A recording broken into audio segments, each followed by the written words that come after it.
BTC, it's up a half. So we are now 6 3/4 points above fair value. When you're on top of that wave and you're surfing, you got to ride it to the end. One of the biggest socioeconomic changes that's ever hit. Imagine this. It's March of the year 2000.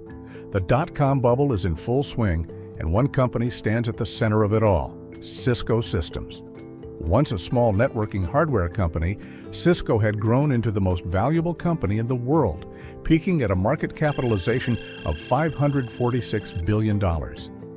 It was seen as the backbone of the internet revolution, with analysts predicting it would be the first company to hit $1 trillion valuation. Investors believed that Cisco was not just a networking company, but the foundation of the future digital economy. Fast forward to 2025, and we find another company sitting at the pinnacle of technological dominance, NVIDIA.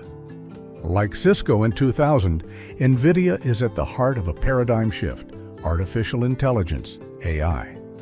Its cutting-edge GPUs power everything from data centers to autonomous vehicles, and its stock price has skyrocketed as investors bet on a future dominated by AI-driven technology. The company is pushing toward a valuation of $4 trillion, and many believe it could go even higher.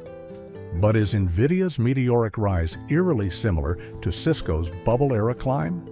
And if so, what does history tell us about the risks and realities of such growth? To understand why Cisco in 2000 is a mirror image of NVIDIA in 2025, we must first look at what happened during the late 90s. Cisco was founded in 1984 and became a dominant player in networking equipment by the mid-90s, supplying routers and switches essential for the growing internet. As businesses and consumers rushed online, demand for Cisco's products soared. Revenue increased from $1.2 billion in 1995 to $23.9 billion in 2000, a 20 times growth in just 5 years. Investors saw Cisco as the ultimate internet infrastructure play. The dot-com boom fueled astronomical valuations for any company related to the web, and Cisco became Wall Street's favorite. Bill Keithler, manager of the Invesco Technology Fund, said, "For a company that is as big as they are, the growth rate that they are achieving is pretty impressive. We wish every company had Cisco's fundamentals." And another one said, "Cisco's annual sales will triple over the next 5 years to more than $50 billion." Martin Pykinen, an analyst at CIBC World Markets, said, "All that really has to happen is for the internet to continue to grow." At its peak, Cisco's price-to-earnings (PE) ratio stood at an incredible 196 times earnings. By comparison, most healthy tech companies today trade at PE ratios between 20 and 40. Analysts confidently predicted that Cisco would continue its dominance, driving the next stage of the internet's expansion. Then the bubble burst. By 2002, Cisco had lost over 85% of its value, dropping from its $546 billion peak to under $100 billion. While the company remained a strong business, its valuation had been completely unsustainable. What seemed like endless growth turned out to be an overestimation of demand. Companies that had aggressively purchased networking equipment suddenly faced financial troubles, and IT spending collapsed. Now, let's look at NVIDIA in 2025. Much like Cisco was to the internet, NVIDIA is to AI. The company, which started as a graphics chip maker for gaming, pivoted into AI and data centers, making it an essential player in the modern computing era. In 2020, NVIDIA's AI chips became the backbone of machine learning models. Fast forward to 2025, and NVIDIA's H100 and B200 GPUs power nearly every major AI company, from OpenAI and Google DeepMind to Tesla's self-driving projects.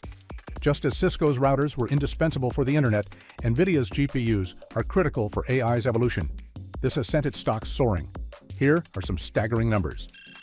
In 2020, NVIDIA had a market cap of around $350 billion. By 2024, it had crossed $3 trillion. Now in 2025, it's hovering around $3 trillion.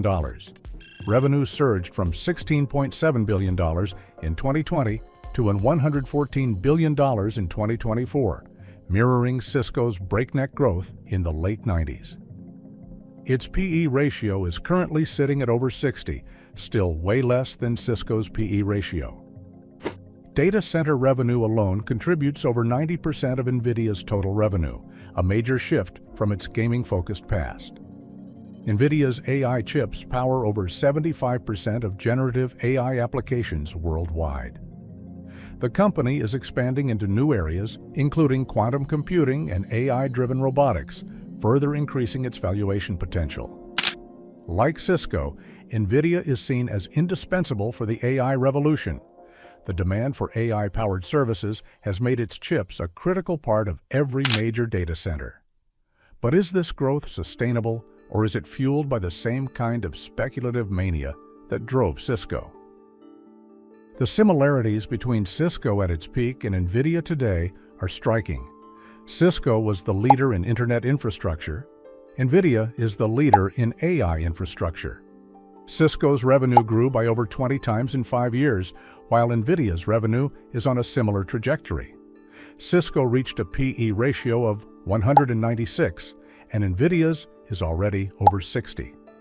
While NVIDIA's fundamentals are stronger, higher profitability and margins than Cisco in 2000, history shows that investors tend to overpay for paradigm shifts.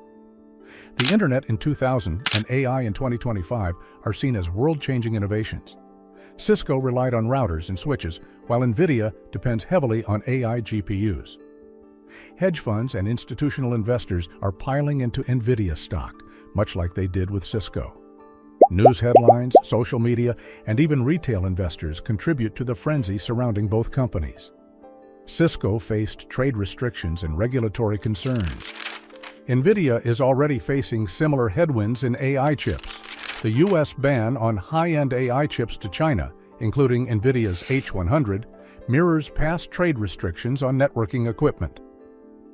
Governments worldwide are increasing scrutiny of AI, considering regulatory frameworks that could limit AI chip sales, impose ethical constraints, or alter global supply chains. China, a key AI market, is accelerating efforts to develop its own AI accelerators to reduce dependence on NVIDIA, just as Huawei and other firms aim to replace Cisco in networking. Huawei's Ascend 910C is the latest example for this. Cisco's dominance in networking faced rising competition from Juniper Networks, Arista, and software-defined networking (SDN) players, which chipped away at its market share. Similarly, NVIDIA is now up against formidable challengers. AMD's MI300 AI GPUs are emerging as a formidable competitor to NVIDIA's H100. Benchmark tests indicate that the MI300 could outperform the H100 in certain workloads, signaling a potential shift in the AI chip landscape. As AMD secures more customers and adoption grows, NVIDIA's market dominance could face increasing pressure, leading to potential shifts in pricing, margins, and overall industry dynamics. Apart from this, there is Intel's Gaudi AI and Google's TPU, which will affect NVIDIA's dominance in the market. Right now, every company is racing to buy NVIDIA's chips. But at some point, demand could slow, just like it did for Cisco's networking equipment. If NVIDIA's growth slows or margins shrink, investors could start questioning its lofty valuation, leading to a sell-off. A company like DeepSeek could develop more efficient AI models that require fewer computational resources, reducing the dependency on NVIDIA's GPUs in the long run. If AI models become significantly optimized, requiring less hardware for training and inference, demand for high-end GPUs like NVIDIA's H100 could decline. New breakthroughs in AI hardware, such as neuromorphic computing, could render NVIDIA's GPUs less critical, just as new networking standards impacted Cisco's dominance. Will NVIDIA crash like Cisco, or is it different this time? There's no denying that AI is transforming industries, just as the Internet did in the 2000s. However, history has taught us that even the most dominant companies can face setbacks when valuations get ahead of fundamentals. Cisco remains a great company today, but its stock never returned to its dot-com peak. Could NVIDIA face the same fate?